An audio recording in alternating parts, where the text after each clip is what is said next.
नमस्कार, मैं नवीन कुमार। आइए डालते हैं एक नज़र आज की खबरों पर। होली के दिन बिहार के पूर्व मुख्यमंत्री लालू प्रसाद यादव के बड़े बेटे तेज प्रताप यादव का एक वीडियो सोशल मीडिया पर तेजी से वायरल हुआ। इस वीडियो में तेज प्रताप यादव अपनी सुरक्षा में तैनात पुलिसकर्मी को सार्वजनिक रूप से डांस कराने के लिए मजबूर करते दिखे। वीडियो के सामने आने के बाद लालू परिवार ने इस पर चुप्पी साध ली है, जबकि सत्ताधारी दल ने इसे लेकर जोरदार हमला बोला है। जेडीयू के मुख्य प्रवक्ता नीरज कुमार इस मुद्दे पर लालू परिवार पर तीखा प्रहार किया। उन्होंने कहा कि लालू प्रसाद और उनके छोटे बेटे बिहार के नेता प्रतिपक्ष तेजस्वी यादव तेज प्रताप से भयभीत हैं। नीरज कुमार ने आरोप लगाया कि लालू यादव अपने बेटे के इस अक्षम कृत्य पर चुप हैं। उन्होंने तंज कसते हुए कहा कि क्या लालू यादव अब भी उसी दौर में जी रहे हैं जब उन्होंने एक आईएएस अधिकारी से पीकदान उठवाया था। नीरज कुमार ने कहा कि बिहार में कानून का शासन है और अपराध करने वालों को बख्शा नहीं जाता। उन्होंने लालू यादव को निशाने पर लेते हुए कहा, आप जीवन के चौथे पड़ाव पर हैं, अपार संपत्ति अर्जित कर चुके हैं, लेकिन अब अपने बेटे से डर रहे हैं। सही को सही और गलत को गलत कहने की हिम्मत भी नहीं कर पा रहे हैं। गौरतलब है कि वायरल वीडियो में तेज प्रताप यादव अपने पिता लालू प्रसाद की ही शैली में नजर आए थे। उन्होंने पुलिसकर्मी को भीड़ के सामने नाचने के लिए कहा और यह तक कह दिया कि अगर उसने डांस नहीं किया तो उसे सस्पेंड करा देंगे। बिहार विधानसभा चुनाव में नीतीश कुमार को बीमार बताने की कोशिश दोनों ही गठबंधनों की तरफ से हो रही है, पर नीतीश कुमार ने होली के अवसर पर अपने बेटे निशांत को एक्टिव करके यह जता दिया है कि चाहे कुछ भी हो, अभी कुछ साल और बिहार का पावर सेंटर वही रहने वाले हैं।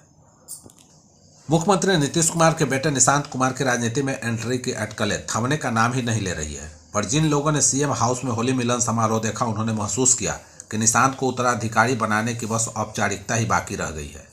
होली मिलन समारोह में निशांत कुमार जिस तरह से एक्टिव नजर आ रहे थे, वो अपने आप में बहुत कुछ कहता है। सीएम आवास पर इस समारोह में हमेशा शांत और अलग थलग रहने वाले निशांत अपने पिता के साथ जेडीयू के वरिष्ठ नेताओं, प्रदेश के आला अधिकारियों से मिलते जुलते नजर आ रहे थे। उसे देखकर ऐसा लग रहा था कि अब वो सीएम पुत्र से कुछ अधिक हो गए हैं। होली मिलन के आयोजन में पहुंचे प्रदर्शियों का मानना था कि पार्टी कार्यकर्ता और नेता उन्हें कुछ ज्यादा ही तवज्जो दे रहे थे। नीतीश कुमार के आंख और कान माने जाने वाले जेडीयू नेता प्रदेश में मंत्री संजय झा और विजय चौधरी जिस तरह निशांत के साथ गुफ्तगू कर रहे थे, वो भी बहुत कुछ कह रहा था। इस तरह नीतीश कुमार ने निशांत के जेडीयू में आने की खुद कोई औपचारिक घोषणा तो नहीं की, पर औपचारिक तरीके से बहुत कुछ कह दिया है। बिहार में बदलेगा मौसम का मिजाज। बिहार में 20 से 22 मार्च तक हल्की से मध्यम बारिश होने की संभावना है। इस दौरान कुछ इलाकों में ठनका गिरने की भी चेतावनी दी गई है। बारिश के कारण तापमान में 1 से 2 डिग्री सेल्सियस तक गिरावट दर्ज की जा सकती है। मौसम विभाग के माने तो राज्य के पश्चिमी चंपारण और गोपालगंज जिलों में हल्की बारिश दर्ज की गई है। इसके अलावा अन्य जिलों में भी बादल छाए रहे और ठंडी हवाएं चली। पिछले कुछ दिनों से तापमान में तेजी देखी जा रही थी, लेकिन बारिश की वजह से गर्मी से राहत मिलने लगी है। केंद्रीय रेल मंत्री अश्विनी वैष्णव ने राज्यसभा में घोषणा की कि बिहार के मोढ़ौड़ा में बने लोकोमोटिव रेल इंजन जल्द ही अंतर्राष्ट्रीय बाजार में भेजे जाएंगे। इसके साथ ही भारत ऑस्ट्रेलिया को मेट्रो कोच निर्यात कर रहा है, जबकि ब्रिटेन, सऊदी अरब, फ्रांस सहित अन्य देशों को भी रेल डिब्बों के महत्वपूर्ण उपकरण भेजे जा रहे हैं। राज्यसभा में रेल मंत्रालय के कामकाज पर चर्चा के दौरान वैष्णव ने बताया कि मोढ़ौड़ा स्थित रेल कारखाने में बने लगभग 100 लोकोमोटिव जल्द ही निर्यात किए जाएंगे। उन्होंने कहा कि यह वही कारखाना है जिसकी घोषणा पूर्व रेल मंत्री लालू प्रसाद यादव ने की थी, लेकिन उस पर काम शुरू नहीं हुआ था। 2014 के बाद इस परियोजना को गति मिली और अब यह निर्यात के लिए तैयार है। वहीं रेल मंत्री ने इस पर गर्व व्यक्त करते हुए कहा कि मेड इन बिहार अब पहुंचेगा दुनिया तक। महाराष्ट्र की राजनीति में औरंगजेब की कब्र पर विवाद तूल पकड़ता जा रहा है। अब नए सिरे से आरोप प्रत्यारोप शुरू हो गया है। नव हिंदुत्ववादी चाहते हैं कि जिस तरह से बाबरी मस्जिद गिराई गई, उसी तरह से औरंगजेब की कब्र को भी ध्वस्त कर देंगे। ये लोग इतिहास और महाराष्ट्र की शौर्य परंपरा के दुश्मन हैं। वे महाराष्ट्र के वातावरण में विष फैलाना चाहते हैं, खुद को हिंदू तालिबानी के रूप में प्रस्तुत करना चाहते हैं। हिंदुत्व का विकृतीकरण कर ये लोग शिवराय के हिंदू स्वराज का भी अपमान कर रहे हैं। ऐसे लोगों को यह सोचने की जरूरत है कि छत्रपति शिवाजी महाराज किसके खिलाफ लड़े, 25 साल तक दुश्मनों को कैसे उलझाए रखा। महाराष्ट्र के स्वाभिमान पर चोट करने वाले की कब्रें इसी मिट्टी में कैसे बनी है, यह इतिहास कुछ लोग मिटाना चाहते हैं। छत्रपति शिवाजी महाराज के नाम पर चल रहे इस गंदे धंधे को मुख्यमंत्री देवेंद्र फडणवीस को बंद करना चाहिए।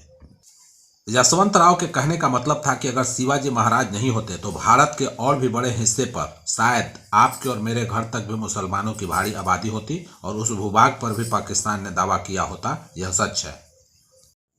राजद की राजनीति का सूर चाहे जो हो, पर जिन नेताओं के आधार पर पार्टी का अब तक का हित सत्य आया है, वही बयानों में आज एक दूसरे के विरुद्ध खड़े दिखते हैं। दरअसल नेता प्रतिपक्ष तेजस्वी यादव राज्य के मुख्यमंत्री नीतीश कुमार के विरुद्ध राजनीति करते दिख रहे हैं। पार्टी के संस्थापक अध्यक्ष लालू प्रसाद यादव या फिर पूर्व मुख्यमंत्री राबड़ी देवी नीतीश कुमार के प्रति सॉफ्ट कॉर्नर रख रही है, और यह सब तब हो रहा है जब तेजस्वी यादव सत्ता तो सत्ता विपक्ष के भी निशाने पर है। हालांकि तेजस्वी नीतीश के डी यानी डेवलपमेंट के जवाब में अपना हथियार YNR को मान रहे हैं। आगामी विधानसभा चुनाव 2025 को लेकर नेता प्रतिपक्ष तेजस्वी यादव का लेंथ और लाइन बिल्कुल क्लियर है। उनका मानना है कि वे किसी भी हाल में नीतीश कुमार को अब अपने साथ में नहीं लेंगे। कारण कि नीतीश कुमार अब थक चुके हैं। राजनीतिक रूप से नीतीश कुमार बोझ हो गए हैं। नीतीश कुमार खटारा हो चुके हैं। अब खटारा गाड़ी की सवारी कौन करेगा? 14 करोड़ लोगों की जिंदगी और भविष्य का सवाल है। जिसके हाथ में कमान है, जो अचेत अवस्था में है, जिसकी स्थिति ठीक नहीं है, अब बिहार के लोगों को सोचना पड़ेगा, और लोग सोच भी रहे हैं।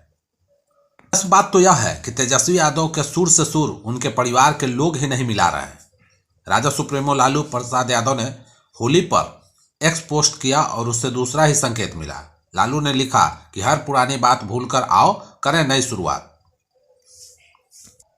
वहीं विधान परिषद के चलते सत्र में राबड़ी देवी ने नीतीश कुमार को महागठबंधन में आने का आमंत्रण दिया। वहीं पाटलिपुत्रा के सांसद मीसा भारती ने भी पिछले दिनों कहा था कि राजनीति में संभावना बनी रहती है, क्या पता वह महागठबंधन में आ जाएं, और वे आए भी हैं।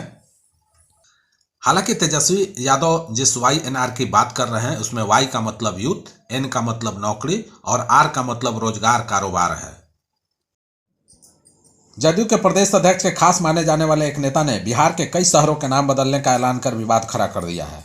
उन्होंने पटना से सटे 2 इलाकों का हिंदू नामकरण करने के लिए मुहिम चलाई है। वे जदयू के प्रदेश अध्यक्ष उमेश कुशवाहा के खास बताए जा रहे हैं। पार्टी में उन्हें प्रदेश सचिव बनाया गया है। प्रदेश अध्यक्ष के खास नेता ने बिहार के कई शहरों के नाम बदलने का ऐलान कर दिया है।